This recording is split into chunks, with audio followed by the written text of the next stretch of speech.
सीतापुर नाम के गांव में रमेश नाम का आदमी रहता था। वो उस गांव में पूजा स्टोर को चलाते हुए अपने परिवार को संभालता।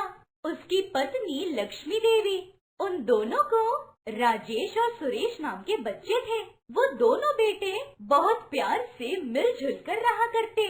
उन दोनों भाइयों के बीच के प्यार के बारे में गांव वाले बातें करते रहते। एक बार क्या हुआ पता है? सुरेश अपने गांव में कोटैया के घर जाता है। वहाँ ऐसे कहता है, देखिए मामा जी, परसों रात आपके दोनों बेटे सेंटर पर पीकर झगड़ा कर रहे थे। बीच में आए मेरे भैया ने उन्हें रोका। ये गलत है ये भी कहा। शराब के नशे में उन दोनों ने मेरे भाई को मारा। ठीक है पिए है ना, इसीलिए मेरे भैया ने कुछ नहीं कहा। लेकिन कल दोपहर फिर से आपके बड़े बेटे ने मेरे भैया को मारने। ऐसे कहते ही कोटैया घबरा जाते हैं। अरे अब क्या हुआ बेटा, भैया ठीक तो है ना? कहीं जोर से मार वार तो नहीं दिया ना? ऐसे घबराते हुए पूछते हैं। तब सुरेश उनसे ऐसे कहता है, इतना जोर से नहीं लगा है, लेकिन आपके दोनों बेटे ऐसे गलती करते, अगर सामने वाला भी झगड़े करने पर आया ना तो कोई चुप नहीं रहेगा। कुछ तुम्हारे बेटे हैं और पियक्कड़ हैं, इसीलिए चुप बैठा हूँ। अगली बार मेरे भैया पे तुम्हारे बच्चे चढ़े ना, चुप नहीं रहेंगे। अपने बच्चों को काबू में रखो, ये कहने आया था। जो कुछ भी हो जाए, दो भाइयों के बीच का प्यार मुझे पता है, इसीलिए तुम्हारे बच्चे गलत कर रहे हैं ये बोलने आया हूँ मैं। लेकिन ये फिर से रिपीट हुआ ना तो अच्छा नहीं होगा।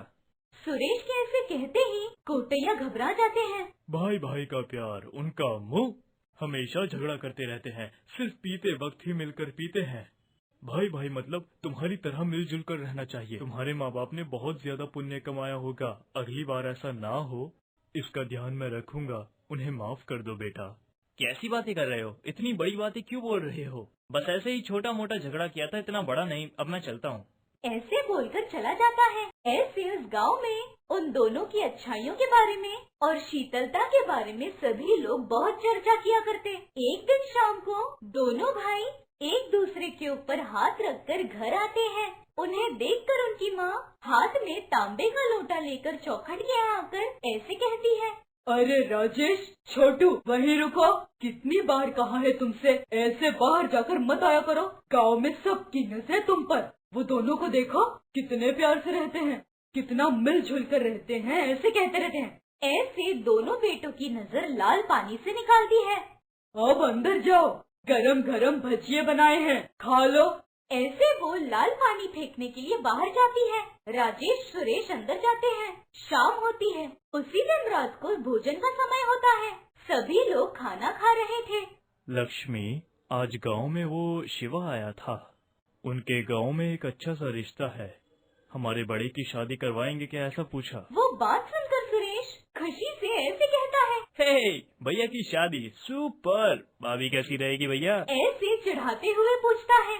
उस पर माँ बीच में ऐसे कहती है, छोटू बड़ों के बीच में नहीं बोलते, ऐसे कितने बार कहा है, खाना खा लो। ऐसे बेटे से कहकर पति से ऐसे कहती है, शिवा भैया ने कहा है मतलब अच्छा ही रिश्ता होगा। बच्चों की शादी की उम्र भी आ गई है और राजेश आपके साथ दुकान आता है। कोई झगड़ा नहीं, अच्छा दिन देखकर रिश्ता देखने के लिए जाते हैं। उस बात पर रमेश जवाब में ऐसे कहता है, तो फिर ठीक है, लड़की की फोटो भेजने के लिए मैं शिवा से कह दूंगा। उस पर तुरंत खुशी रोक ना पाकर सुरेश ऐसे कहता है, हाँ पूछो पापा, भाभी को देखे बिना रिश्ता कैसे होगा? भैया के रेंज के लिए पत्नी कैसी होनी चाहिए? ऐसे बहुत गर्व से कहता है। फिर से उसकी माँ रोकती है, छोटू क्या कहा तुम्हें? देखिए शिवा भैया ने कहा मतलब लड़की अच्छी ही होगी। फोटो मांगेंगे तो अच्छा नहीं है, सोचिए जरा। सीधे जाकर देखकर पसंद आई तो रिश्ते की बात करेंगे। उतने में राजेश ऐसे कहता है, माँ सच कह रही है पापा, शिवा मामा की बात टालने जैसी हो जाएगी फोटो पूछे तो, इसलिए माँ की बात मानते हैं। उसके बाद एक अच्छे से दिन पर रमेश, लक्ष्मी और राजेश तीनों रिश्ता देखने के लिए तैयार होते हैं। सुरेश एकदम उदास बैठा था। तब भाई से राजेश ऐसे कहता है, छोटू ऐसा उदास मुंह मत बना, मैं और पापा दोनों ही नहीं हैं। दुकान लड़कियों के भरोसे कैसे छोड़ देंगे? पापा ने तुम्हें दुकान पर बैठने के लिए कहा है, उतना ही बैठा, ऐसे नहीं कि होने वाली भाभी को देखने ही नहीं देंगे। वो बात सुनने के बाद भी भाई का चेहरा सीधा नहीं हुआ। ये जानकर राजेश ऐसे कहता है, अच्छा वो लड़की कैसी भी हो, माँ पापा को आखिर में मुझे ही पसंद आई तो ठीक है। उसका फोटो तुझे ही भेजूंगा। तुझे भी अगर तेरी भाभी पसंद आई तो ही रिश्ता आगे बढ़ाएंगे, ठीक है? वैसे भी उदासी ठीक ही है, तेरे हाँ बोले बिना मैं कैसे रिश्ता पक्का कर लूंगा। बोल, डील ओके?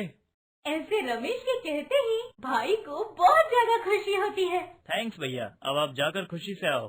मैं दुकान पर बैठकर भाभी की तस्वीर देखकर मैच फाइनल कर दूंगा। उस बात पर दोनों भाई हंसते हैं। उतने में कैब आने की वजह से रमेश, लक्ष्मी और राजेश तीनों मिलकर लड़की देखने जाते हैं। दूसरी तरफ लड़की के घर शिवा लड़की के बाप से ऐसे कहता है, अरे सुभाष, इतनी बार कह रहा हूँ तो गलत मत समझना। हमारे रमेश का बेटा गोल्ड है, इसलिए देखा ना, लड़की का फोटो देखे बिना डायरेक्ट लड़की को देखने ही आ गए। मैंने भी सुना है उनके बारे में, बच्चों को बहुत ही लाड प्यार से पाल पोस कर बड़ा किया है। आज भी दोनों भाइयों का एक ही शब्द है ना, राम लक्ष्मण के बाद यही दोनों है, कह रहे हैं लोग। इतने अच्छे परिवार में रिश्ता मिलना मतलब सच में मेरी बेटी की नसीब ही है। तो क्या लगा तुम्हें ये शिवा, ऐसा रिश्ता ले आया हूँ तुम्हारी बेटी के लिए, लड़का सोना है, बस सोना। ऐसे कहते ही अंदर बैठी दुल्हन अपने पिता और शिवा की बातें सुनती है। मन में बहुत खुश होती है। ऐसे घर में सभी लोग उनकी बेटी के लिए अच्छा रिश्ता आया है ये सोचकर खुश होते हैं। लेकिन बस एक औरत घर की मुस्कुराहट को सहन न कर पाकर गुस्से के मारे तपते हुए बदन जलने के कारण चली जाती है। ऐसे जाने पर रोड पर जा रही थी तब रमेश की कार सामने आ जाती है। वो कार उस औरत को देखकर रुक जाती है। उसमें से राजेश उतरता है। सुनिए, इस गांव में सुभाष जी सुब्बू कहते हैं, उनके घर का रास्ता जरा बताएंगी? ऐसे पूछते ही तब तक जिस औरत को पहले से गुस्सा था, राजेश को ऊपर से नीचे तक देखती है। कुछ बोले बिना एक रास्ता दिखाती है। राजेश के चढ़ते ही कार निकल जाती है। ऐसे आ रहे रिश्तेदारों की कार लड़की वालों के घर पहुंच जाती है। उसी समय पर राजेश का फोन बजता है। फोन उठाता है राजेश। फोन करने वाला सुरेश था। क्या भैया, लड़की वालों के घर चले गए? भाभी की तस्वीर भेजूंगा बोला था ना। अच्छा, पुराना फोटो नहीं, तुम और भाभी मिलकर एक सेल्फी खींचो, वो मुझे भेजना। तुम लोगों को अगल बगल में देखूंगा तो जोड़ी कैसी है पता लगेगी। अपने भैया को बात करने का मौका दिए बिना बोलते जाता है सुरेश। धीरज रख, हम अभी घर के अंदर भी नहीं गए, घर के करीब ही हैं। अब जाने के बाद लड़की से बातचीत होने के बाद ही भेजूंगा। अच्छा रखो, मैं घर पे पहुंच गया हूँ, मैं बाद में बात करता हूँ। ऐसे बोलकर खुशी से उतरते हैं। शिवा और सुब्बू दोनों घर के पास लड़के वालों को रिसीव करते हैं। वहाँ अचानक से राजेश बेहोश होकर गिर जाता है। वहाँ सभी लोग घबरा जाते हैं। राजेश को हाथ पर उठाकर ले जाते हैं। उतने में नीचे गिरे राजेश के फोन पर सुरेश फोन करता है। शिवा फोन उठाता है। भैया अंदर चले गए क्या?